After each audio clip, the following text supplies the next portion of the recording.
नमस्कार। मैं हिम्मत सेठ एक बार फिर आपके सामने उपस्थित हूँ एक नए विषय को लेकर। दोस्तों, आज बात हम पर्यावरण की करेंगे और पर्यावरण के लिए खास तौर से जल की। पीने के पानी की जो समस्या पूरे देश में फैल रही है जगह जगह। और अभी जो इंदौर में जो 22 जनों की मौतें हुई है जहरीले पानी पीने से, ये एक अलार्मिंग सिचुएशन है। इसमें पूरे देश को इसके बारे में जानना चाहिए और जागना चाहिए कि अगर हम नहीं जागे तो हमारे यहाँ पे भी ऐसी घटनाएं हो सकती हैं। अ, इंदौर की बात भी करेंगे। उदयपुर में भी पानी की बहुत बड़ी समस्या है। बहुत सारे घरों में प्रदूषित पानी आ रहा है। और सीवरेज का पानी जो है नलों में आ रहा है, ये तो जग विख्यात बात है। इसमें मैं तो कोई नई बात नहीं कह रहा हूँ। लेकिन पानी में डर्ट इतना आ रहा है, गंदगी इतनी आ रही है, मिट्टी इतनी आ रही है कि पता नहीं ये फिल्टर करके भी दे रहे हैं कि नहीं दे रहे हैं पानी। ये भी एक आश्चर्यजनक बात है। तो इसके ऊपर भी चर्चा करेंगे।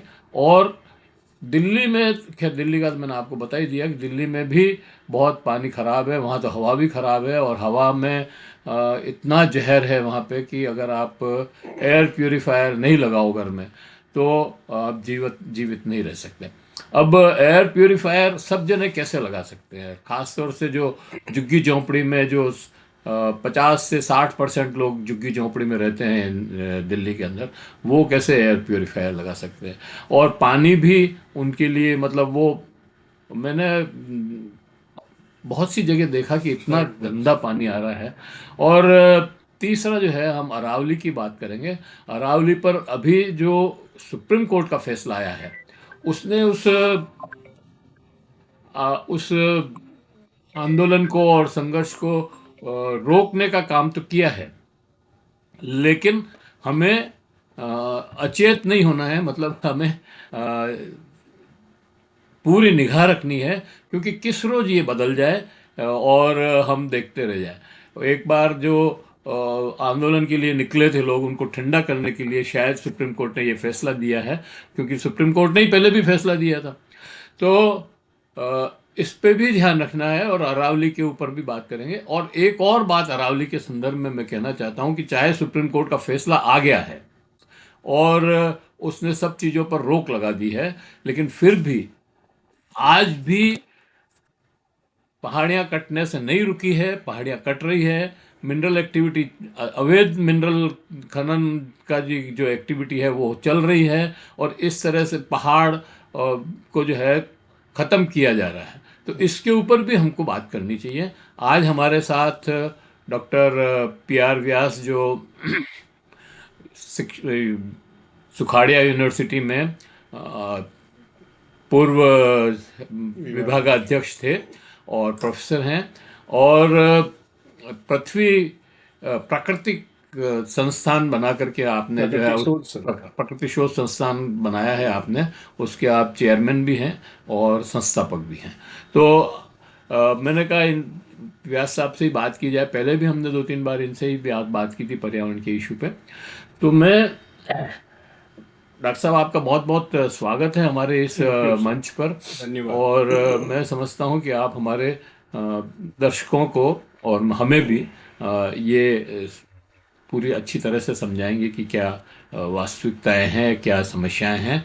लेकिन इसके पहले कि मैं आपको ये मतलब निवेदन करूं कि आप हमारे दर्शकों को समझाएं, मैं अपने दर्शकों से ये अपील करना चाहता हूं कि अगर आपने अभी तक भी हमारे YouTube चैनल को, महावीर समता संदेश को सब्सक्राइब न किया है तो सब्सक्राइब कर दें, बेल आइकन दबाना न भूलें। अगर आपको वीडियो अच्छे लग रहे हैं तो लाइक करें, फॉरवर्ड करें और लोगों को भी भेजें, ताकि ज़्यादा से ज़्यादा ये बात फैल सके। कमेंट बॉक्स में जाएं, कमेंट लिखें, सुझाव दें। आपके कमेंट और सुझाव हमें और बेहतर करने की ओर अग्रसर करेंगे।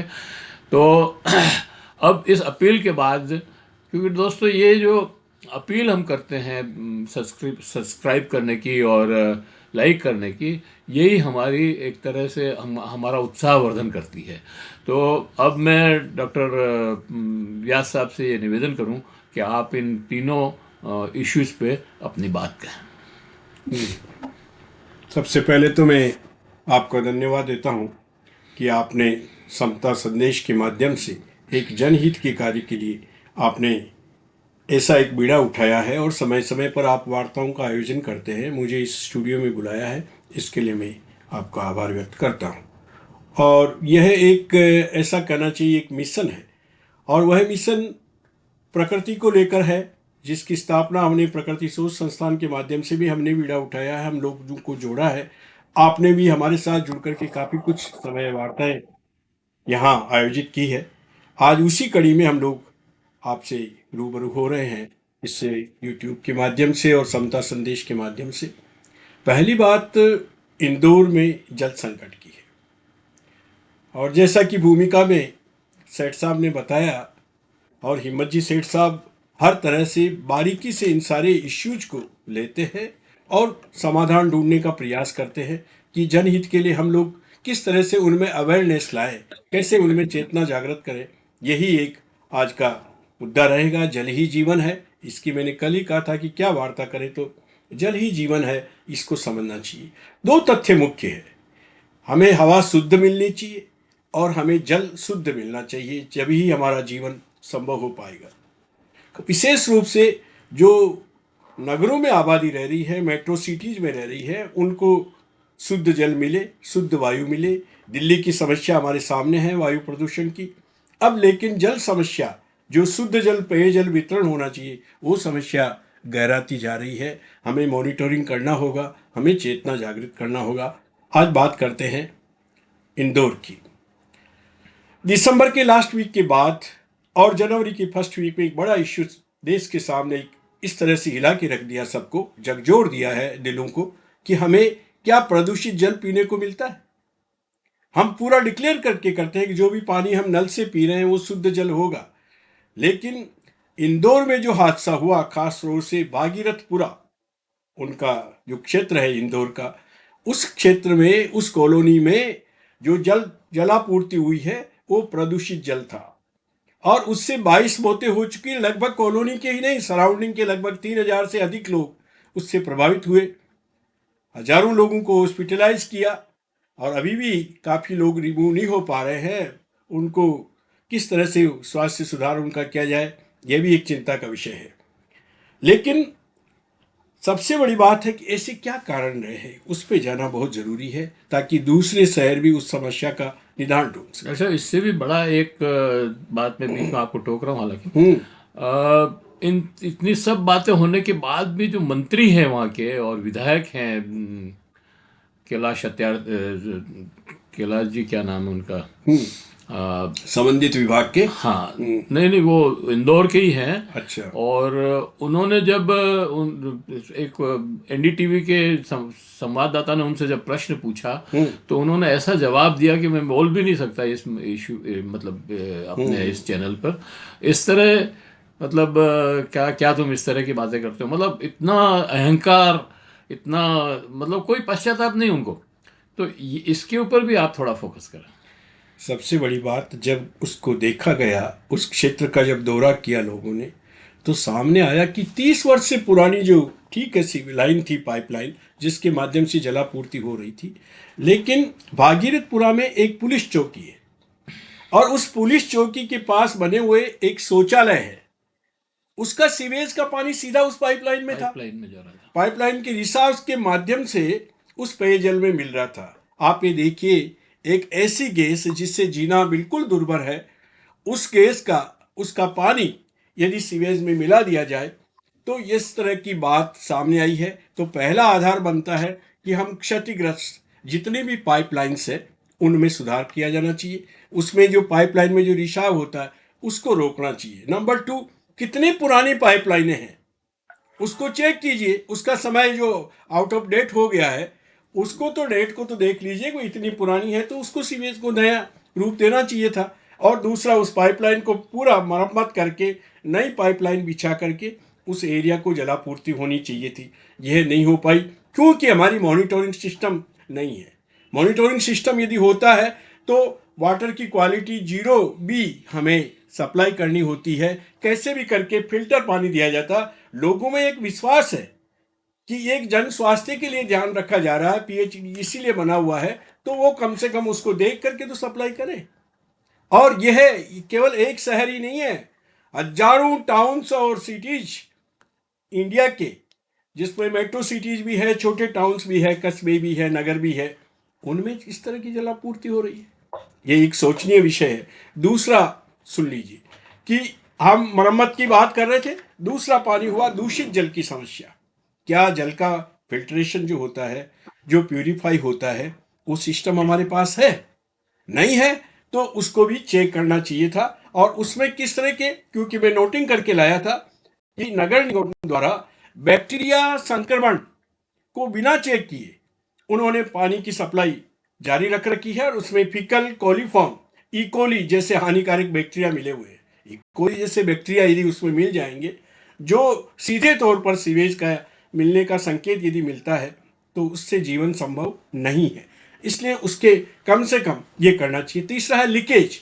पाइपलाइन है, आए दिन हम लीकेज को सुनते हैं, और हमारा जो परसेंटेज देखा जाए तो लगभग 30 से 40% लीकेजेज में पानी इधर उधर सीपेजेस उसमें भरता रहता है, और उसी से वो रिसाव जहाँ छेद होते हैं पाइपलाइंस में, उसमें फिर गंदा पानी नालियों का मिल जाता है, और उसको आराम से लोग पी रहे हैं। तो क्या ये पाइपलाइनों को चेक करने की कोई नीति होनी चाहिए? उसके ऊपर विचार किया जाना चाहिए, स्ट्रिक्ट होना चाहिए। जल आपूर्ति स्वस्थ रूप से स्वास्थ्य के प्रति लोगों को जागृत करें, और वो देखें नहीं है तो शिकायत करें, उसका निवारण करें, और संबंधित विभाग, हालांकि प्रशासन ने वहां उसी समय सारी कार्रवाई की है, लेकिन समय निकल चुका था, मौतें हो चुकी है।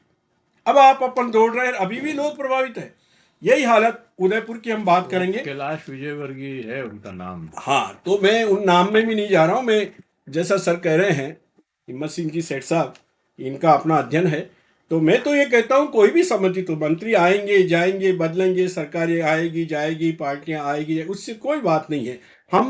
हमारा जो व्यक्ति है, जो नागरिक है, वो वहीं के हुए, पीड़ा उनको सहनी है, क्योंकि आपकी पॉलिसीज उसके अनुरूप होनी चाहिए, जनता के अनुरूप होनी चाहिए। जो लोग आपसे अपेक्षाएं रखते हैं उस पर आप खरा उतरना चाहिए। इसकी ये बात है।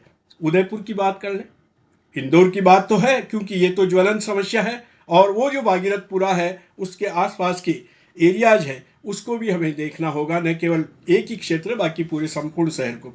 दूसरा है उदयपुर। उदयपुर शहर झीलों के नाम से जाना जाता है, और आप देखिए इसमें भी दिख रहा होगा कि लेक्स है, उसी के किनारे हम आ गए हैं। तो पिछोला और फतेह सागर जैसी पुरानी यहाँ झीलें हैं, स्वरूप सागर है, रंग सागर है, उदय सागर है, कितनी झीलें हैं। इनमें जो स्वच्छ जल है, लेकिन उस जल को ही हमने प्रदूषित कर दिया। बहुत सी सीवरेज की जो लाइनें हैं सीवेज की, वो सब उसके साथ मिली हुई है, उससे लीकेज से पानी झीलों में जाता है, फिर झील का पानी अपलिफ्ट करके हम शहर में सप्लाई कर रहे हैं। उदयपुर में तो सर तो मैं बात तो थोड़ा झीलों सा की नगरी है, लेकिन डिस्टर्ब, आप गंदा पानी पिलाने के लिए तो नागरिक नहीं है ना, आप उसको चेक तो मैं कर बीच में लीजिए। एक बात कहूँ हाँ आपको कि जी सर। उदयपुर में तो हमारे पीएचडी डिपार्टमेंट ने, या जो बीच में वो एक एजेंसी आई थी, उसने सीवरेज को झील में मतलब लाइन डाल करके और हाँ, उसको निकाला है, तो नेचुरली तो उससे जो लीकेज होगा वो जल में लीकेज होगा, वो जाएगा। कहाँ जाएगा? वही तो बात है। और वो हुआ। अच्छा, और दूसरा अब ऑर्डर दिया है कि उसको जो है उस लाइन को निकाली जाए। कलेक्टर ने पिछले साल ही ऑर्डर दिया था, पिछले साल या उसके पिछले साल, मतलब याद नहीं मेरे हाँ, को, सॉल्यूशन है ना? चल रहा है, लेकिन तो वो उसके ऊपर वो ऑर्डर ही हो रहा है। 18 करोड़ रुपया तो उसको डालने में लगाया, हम्म। और अब निकालने में लगाएंगे और नई पाइपलाइन डालेंगे। मतलब कितना लोगों का वेस्ट कितना हो रहा है, हाँ, पैसे का। इनकी हमारे एक्सरसाइज इसी हमारे चलती सर पे ही रहेगी। तो है ये सब।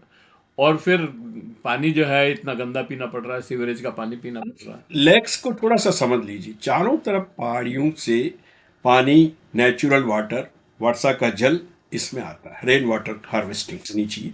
और वही सोच के उदयपुर, जब आज के कितना, कब कब बसा उदयपुर? उदयपुर 1559 में उदय सिंह जी ने यहाँ नींव रखी, हाँ, 500 साल हो गए। लगभग 500 साल से ऊपर हो गए। तो आप ये देखिए, इन 500 वर्षों में वो जो नेचुरल फ्लो था, जिससे झीलें बनी, प्राकृतिक प्रवाह था, सब कुछ था, उसको हमने पूरी तरह से डिस्टर्ब कर दिया। और आज वो जो पानी के साथ में जो वहाँ से सिल्टेशन हो रहा है, पानी घुल करके आती है, क्यों? कि वो ऊपर ग्रास का जो कवर था, नेचुरल वेजिटेशन का कवर था, वो खत्म हो गया। तो पानी के साथ जो मिट्टी घुल करके आती वो तली में जमा होती, इससे लगभग 20% इट इज डिक्लेयर्ड 20% उसकी कैपेसिटी झीलों की कम हुई है वर्षा जल के संग्रहण में, क्योंकि तली में इतना जमाव हो चुका है, जिसे गाद कहते हैं, सिल्टेशन कहते हैं, तलछट कहते हैं। तो ये एक समस्या। दूसरी समस्या है जनसंख्या और पर्यटन। जो पॉपुलेशन बढ़ी है उसके अनुरूप हमारे ये जो सारा था सीवेज, उसको भी सही रूप में देना चाहिए था, लेकिन होटल्स चारों तरफ में डेवलप कर दिए। ये lake view, lake top, lake city सारा उसमें आ गया, लेक एंड, सब कुछ ऐसे लेक के नाम से, सागर है ना, और सागर की होटलें बन गई। टॉप पे देखने के लिए लोग झीलों को दिखाते हैं। उससे प्रेशर यह आया कि चारों तरफ के जो 1500 जितने भी होटल्स और ये बन गए, रिसोर्ट्स बन गए, अवैध भी 500 बने से हैं, अधिक। डॉक्टर साहब। अवैध भी बने होंगे, वो इशू है ही, लेकिन उसके साथ उनकी जो पानी की निकासी थी, उसका पानी का प्रभाव कहाँ गया? प्रदूषित जल जो था, अपशिष्ट जल जो था, वो झीलों में आ गया। और अभी कहते हैं, बहुत बड़ी बात करते हैं कि नहीं साहब ऐसा नहीं होगा, लेकिन वो है, उसको हमें स्वीकार करना पड़ेगा कि पर्यटन को हम अच्छी तरह से विकसित करें, लोग एक अच्छा मैसेज ले जाएं शुद्ध जल का। लेकिन हम इस करने में कहीं कहीं हमारी असफलता रही, और इसके लिए प्रयास हमेशा जारी रहा है कि हम इसको कंट्रोल करने, लेकिन अनियंत्रित है, अनकंट्रोल्ड है, अनप्लान्ड है, अनियोजित है और अनियंत्रित है। तो इस पर भी हमें ध्यान देना पड़ेगा। देन पुरानी जो आबादी है, जिसे वाल सिटी हम कहते हैं, चार दीवारी के अंदर टेढ़ी मेढ़ी गलियां हैं, पुरानी हवेलियां हैं, पुराने मकान है और रहना है, तो बिल्कुल सब है, लेकिन उसको अभी नए ढांचे में ढालने के लिए बहुत टाइम लग रहा है। स्मार्ट सिटी डिक्लेरेशन हुआ, बहुत कुछ लाइनें नई बिछी गई, सब कुछ हुआ, लेकिन काम अभी भी स्मार्ट पूरा सिटी नहीं हो में पाया। तो स्मार्ट सिटी में हम स्मार्ट तो बनने की कोशिश कर रहे हैं, लेकिन धरातल पर स्मार्ट नहीं बन पा रहे। ये एक स्मार्ट सिटी में तो डॉक्टर साहब इनकी घोषणा है कि 18 जो वार्ड हैं उसमें 24 आवर्स पानी देंगे। अब 2 घंटे भी मुश्किल से 2 दिन में दे पा रहे हाँ हैं। हाँ, वो है। दूसरा एक और दूसरी बात, मैं जो ज्यादा फोकस इस पे करना चाह रहा हूँ कि नलों में मिट्टी आ रही है, मतलब हाँ, वो अगर आप गुली हुई मिट्टी भी आ रही धुली है हुई उसमें। मिट्टी आ रही है, हाँ। तो फिल्टर क्यों नहीं हो रहा है पानी? पानी फिल्टर होना चाहिए था, प्यूरिफाई होना चाहिए था, उसको शुद्ध करके देवे। जीरो बैक्टीरिया की बात है। मैं 2004 में जब यूएस में था, तो मैंने पूछा कि भाई पानी का जैसे सर ये टैप से लेनी चाहिए। मैं कहा टैप से लेवे, लेकिन इसको वापस फिल्टर करना पड़ेगा। नो नो नो, जीरो भी यदि आपका है तो आप केस कर सकते हैं। If you are getting polluted water, then you can go for that है कंसर्न अथॉरिटी। आप उनसे जाके क्लेम कर सकते हैं कि आपने गंदा पानी दिया। इतनी अवेयरनेस होनी चाहिए कि पानी पोल्यूटेड नहीं हो, नहीं पोल्यूटेड होना चाहिए। वो एक बात हमें करनी पड़ेगी। दूसरा, प्रयास क्या होना चाहिए? प्रयास यहाँ किए हैं, देवास परियोजना लाए, उसके साथ में स्मार्ट सिटी का आया, अमृत जल की बात आई, ये सारे प्रयास चल रहे हैं। लेकिन प्रयास चलने के साथ में डिक्लेरेशन ज़्यादा है, उसको इम्प्लीमेंटेशन रुपया के लिए ज़्यादा जन खर्च सहयोग, अवेयरनेस, संबंधित विभाग, उसकी मॉनिटरिंग सिस्टम, ये सारे हमें डेवलप करना। तीसरी बात थी जल संचयन। जो वर्षा का जल संचयन है, वो सबसे बड़ी बात है। चारों तरफ की जो अरावली है, जिससे छोटी छोटी जलधाराएं प्रस्फुटित होकर के झीलों तक पहुंचता है पानी, झीलों फिर शहर का पानी उदय सागर तक पहुंचता है। उदय सागर का पानी, आयर की नदी को आप देख लें तो एक नाले से भी बुरी स्थिति है, आप खड़े नहीं रह सकते। नदी तो चोरी हो गई सर। आप कानपुर के आगे जाकर के देखें, कल्लड़वास से आगे जाकर के ये देखेंगे, जहां जाकर के उदय सागर में मिल रही है, उस पानी के पास आप खड़े नहीं रह सकते। इवन इन पशु भी उस पानी को नहीं पीते, बैठते भी नहीं है।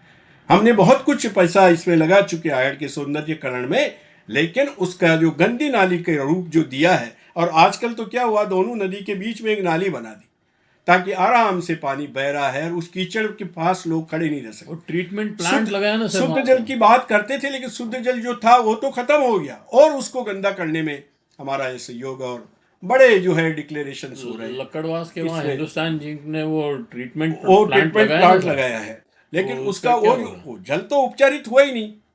आज आगे जाकर के देखिए हमारी स्थिति, तो मेरा तो गांव ही व्यास जी का बंडा जो पेड़च के किनारे है, और हम उसको भुगत रहे हैं। इनको नदियां दे दी, इनको पूरे तालाब गोसुंडा डैम दे दिया जिनको, और उनके गांव, आसपास के गांवों को रोजगार नहीं मिला। उनको केवल ये गंदा पानी मिला है, जिससे वो बच के रहना। रे बाबा, वो नदी में नहाने में सोचते हैं कि नहीं साहब पानी गंदा आता है।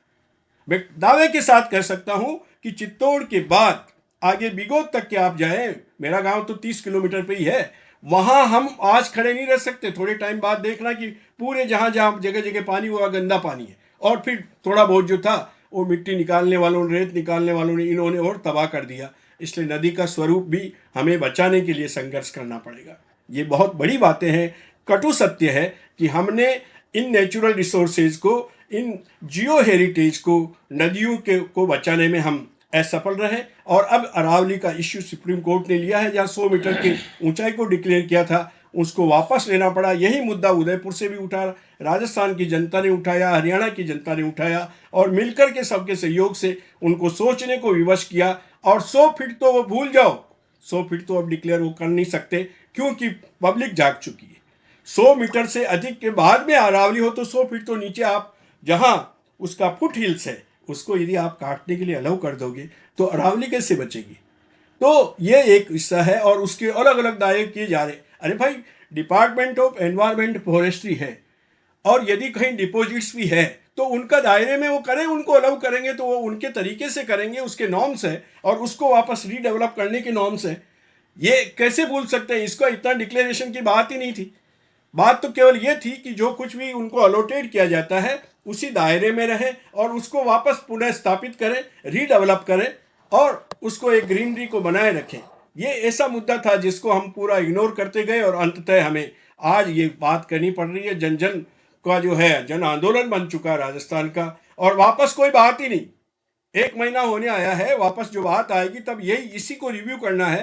तो एक्सपर्ट्स भी अपनी ओपिनियन, जन सहभागिता जो लोगों ने निभाई है इस केस में, तो वो उसके इश्यू को ले जाना पड़ेगा। इसकी ग्रीनरी लॉस्ट नहीं होनी चाहिए। अरावली जियो हेरिटेज है, प्रकृति ने दिया, किसी का बनाया हुआ नहीं है, और बना भी नहीं सकता। मानव अपनी सोच से नहीं बना सकता। इतनी पुरानी चट्टानें अलग अलग युगों में विकसित हुई है। ऐसा नहीं है कि एकदम डाइजार आप जो मान रहे हैं उसमें नहीं है। अलग अलग युगों की ये कहानी है, और उसको जियोलॉजिकल फॉर्मेशन को समझना चाहिए, इसके मिनरल रिसोर्सेज को समझना चाहिए, वेजिटेशन को समझना चाहिए। ये सारा मिलकर के हम काम करें, तभी जाकर के अरावली और डॉक्टर सुरक्षित रहेगी। साहब, ये पहाड़ों पे तो अलॉट कर दिए, किसी को रिसोर्ट बनाने के लिए, किसी को होटल बनाने के लिए, और क्रशर लगा करके, और रात दिन तो क्यों कटाई हो रही है? कटाई तो हो रही है सर। ये कटाई इसलिए हो रही है कि ये चोरी छुपे करते हैं, और धीरे धीरे उसको कन्वर्ट करा लेते हैं। आजकल एक कब्जा करने का तरीका है, गांव में भी ये चल रहा है। अच्छे अच्छे लोग जो सर्विसेज में हैं वो पहले झूठे कब्जे से कब्जा ट्रांसफर कर रहे हैं। अरे भाई, आप अधिकृत ही नहीं है, कब्जे से कब्जा खरीद लेते हैं। पहले थोड़ा बहुत कब्जा करते हैं, फिर कहते हैं मेरा कब्जा, तू कब्जा। कब्जे की कभी रजिस्ट्री नहीं होती। दोनों के ऊपर केस होना चाहिए, those who are purchasing, those who are selling. इसके ऊपर ये कन्वर्ट कराते हैं, और फिर उसके ऊपर कन्वर्ट बहुत सी जगह नहीं होता, लेकिन झूठे उसके अंदर फर्जीवाड़े में ये अपना करते रहते हैं। ये गांव में भी बहुत बड़ा माहौल चल रहा है। मेरे छोटे से गांव में मैंने अभी 25 केस देख के आया हूँ। लोग कब्जा करते हैं, कब्जे से कब्जा बेचते हैं। दे शुड टेक, इसका एक्शन होना चाहिए, और इन लोगों को जहां यदि कोई जिम्मेदारी भी दे रखी तो तुरंत उनको हटाइए, और उनको कहिए कि तूने कब्जा किया है तो गलत किया है। ये केसेस भी आने चाहिए, नहीं तो हम आने वाले समय में पीढ़ी जो है बर्बाद होगी, और जेनरेशन को हम क्या देंगे?